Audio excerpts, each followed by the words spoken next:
Hello, my name is Taryn Walsh, and today I will be presenting my professional paper for consideration for my master's degree. My paper is about limitations of ecotourism principles in practice.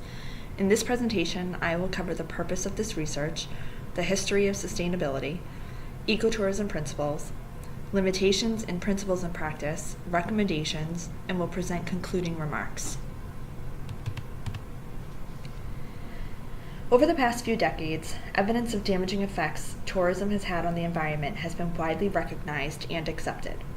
Yet, despite awareness and efforts many tourists and businesses put into sustainability and ecotourism, the industry still struggles with how to achieve complete sustainability. While it may be that total sustainability isn't attainable, regions should still strive to be as sustainable as possible and should be working to preserve their land and culture. As countries continue to develop their tourism industries, it produces significant impact on resources, economies, and social systems. To conserve these critical components of ecotourism, it requires long-term planning and the incorporation of sustainable practices that ecotourism can offer through its principles.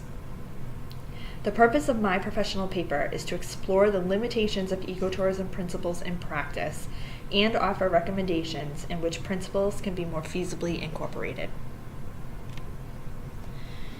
In order to understand ecotourism, one must understand the history of sustainability. By the late 60s, early 70s, the world was beginning to recognize the negative effects people's actions had on the environment.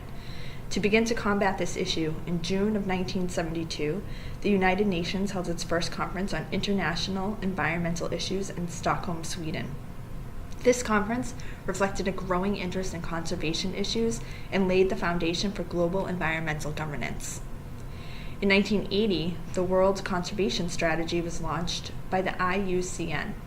This guide prioritized necessary conservation actions and is considered one of the most influential documents of the 20th century for nature conservation. It is one of the first official documents to introduce the concept of sustainable development. In 1987, the Brundtland Report, Our Common Future, was distributed.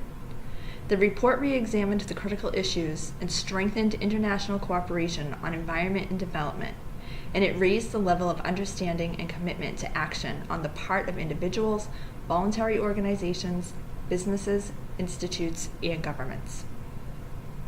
In 1992, the United Nations held the Earth Summit in Rio de Janeiro. The results of the summit was Agenda 21, a comprehensive plan of action to be taken in every area in which humans impact the environment. Interestingly, Nicholas Hetzer, an academic and adventurer from California, coined the term ecotourism in 1965, well ahead of established research on sustainability. He recognized the need for an alternate form of tourism that catered to the lowest possible impact to the environment, respected host culture, increased benefits to local people, and increased tourist satisfaction, and he began leading treks in the 1960s to support this. But it was during the 80s when ecotourism really matured and took shape, becoming what we know it to be today. This was because of the efforts being made in sustainable development, which piqued the interest of travelers, and because transportation to other destinations was becoming more accessible. The travel industry recognized significant contribution to the destruction of lands and communities and knew it needed to make efforts to change their behaviors, thus supporting the birth of ecotourism. Attached to most definitions of ecotourism are sets of principles that act as pillars for sustainability. These pillars are ingredients for the ideal ecotourism concept. My paper uses Martha Honey's 7 principles of ecotourism. Martha Honey is one of the most educated and well-respected experts in the ecotourism field and the founder of the Center for Responsible Travel. Her principles include travel to natural destinations, minimal impact, building environmental awareness, providing direct financial benefit for conservation, providing financial benefits and empowerment for local people, respect for local culture, and supporting human rights and democratic movements. Even for those principles that are put into practice, there are limitations due to high-level problems within the ecotourism concept. One limitation of ecotourism principles, and likely the largest facing ecotourism, is the lack of a universal definition. Despite the existence of the concept for decades and the numerous attempts made by experts to define it, there has never been any agreement on what ecotourism is. As previously mentioned, most definitions incorporate a set of principles, which means there's also a lack of universal principles. The problem with this is that without concrete agreement, ecotourism is entirely interpretive, and individuals can claim ecotourism however they see fit, whether it is beneficial for the tourist area or not. To combat the loose meaning of ecotourism, many experts support the inception of certification programs. Similar to definition and principles, there is no current certification program that can be applied worldwide. With certification programs, businesses would need to complete a curriculum, prove how they implement sustainable practices, and would earn their seal of being an authentic ecotourism business. However, the development of certification programs begs questions as to who would design the program. Are all business types and needs being represented? Should programs be altered to address regional problems? Should programs be mandatory? And if so, how would that be policed? Another limitation of ecotourism principles is that many believe the ecotourism concept is self-contradictory. The idea of ecotourism is to travel to natural or remote areas to help preservation and conservation efforts, while also providing benefits to the local economy and people, all while minimizing how much impact is made on the area. But promoting travel to such areas has the potential for damage to the environment from said influx of people, and can also establish foreign businesses and drive out local residents. Finally, another limitation of ecotourism principles is the commodification of culture. Based on principles, there should be a respect for local culture, but many experts argue that ecotourism promotes commodification and essentially exploits the unique culture of an area, often in an effort to generate revenue. From this, misappropriation of culture is also likely, and some argue that culture on display may be inauthentic to current ways.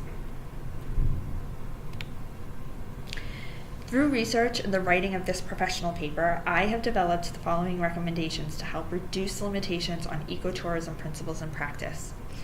First, it is unrealistic to expect a universal definition and set of principles to be agreed on and implemented. However, that would be ideal. At the very least, if this can't be done, I would suggest people and businesses adhere to the ecotourism, not ecopurism approach, in which as many principles as possible are implemented. I believe this is much more realistic than trying to engage all principles, and in my opinion, some progress in sustainability is better than none. Another recommendation is the need for implementing a certification program. I believe this is easiest achieved on a national level as opposed to a global level. If each country were to develop a certification program that targets their needs for sustainability, there would be more control over businesses claiming to be eco-friendly, and those completing certification could be promoted to tourists. It would eliminate deception many tourists experience when they sign up for ecotourism wanting to make a contribution when really they aren't making an impact at all, and this would guarantee the contribution to sustainable efforts by the country. Another recommendation is for the principle of minimizing impact. While some areas are making great strides in doing this, there are many who are not. Some fairly easy recommendations for minimizing impact focus on water conservation, in which resorts and hotels might consider limiting the amount of water being used by tourists by lowering water pressure, limiting the hours water may be used, condensing swimming areas to just one, installing water filtration systems in order to eliminate bottled water on the property, and collecting and reusing rainwater to maintain landscaping. For waste and recycling, resorts and hotels might consider reducing the amount of packaging used on the property, using glasses, steel utensils, and ceramic dishes, eliminating daily laundry service, eliminating newspaper delivery, using green cleaning products, placing recycle bins not only in rooms but throughout the entire property, eliminating pamphlets, dining cards, and other unnecessary plaques in rooms, and moving to digital information systems. Some hotels have done this with installing room service ordering through the in-room television. Donating leftover food to individuals and families in need, sourcing products locally, and growing ingredients on the property are other ways to help. For transportation, resorts and hotels might consider providing free rollerblades and bicycles to guests for easier travel, offer shuttle and busing options to guests, exploring electric modes for transportation, providing incentives for travelers such as a free foot rub in the spa for guests who walk 3 or more miles a day, which would be fairly easy to prove given that most people use exercise tracking devices daily. For volunteer programs, organizers might consider providing room and board for travelers participating in neighborhood cleanup projects, those building schools and shelters, and those tracking and monitoring native plants and animals. Providing room and board helps allow the business to control the amount of impact the traveler will have on the environment as they can monitor menus, water use, recreational activities, etc. Organizers should consider keeping volunteers abreast progress even after they have left to share with the traveler how their contribution has helped and to entice them to come back and help some more. The final recommendation for removing the limitation of ecotourism principles and practice is for more funding. Though I didn't go into detail in this with my paper, sustainable development requires funding, and in order for ecotourism principles to reach their full capability, there must be an upfront investment to begin a self-sustaining industry. For my concluding remarks, I will say that in researching ecotourism, its principles, and its limitations, it has become obvious the tourism industry might never be completely sustainable. And while this might be a reality, it doesn't mean the industry shouldn't utilize ecotourism and try to be as sustainable as possible. Ecotourism, whether agreed on or not, provides strong guidelines and allows the industry the potential to make great contributions to the environment. With ecotourism, the industry is strongly positioned to become a leader in sustainability and continue their growth. Finding ways to remove limitations, such as the ones presented in this paper, which can be done, will put the industry on the right path. This brings us to the end of the presentation, and thank you for listening.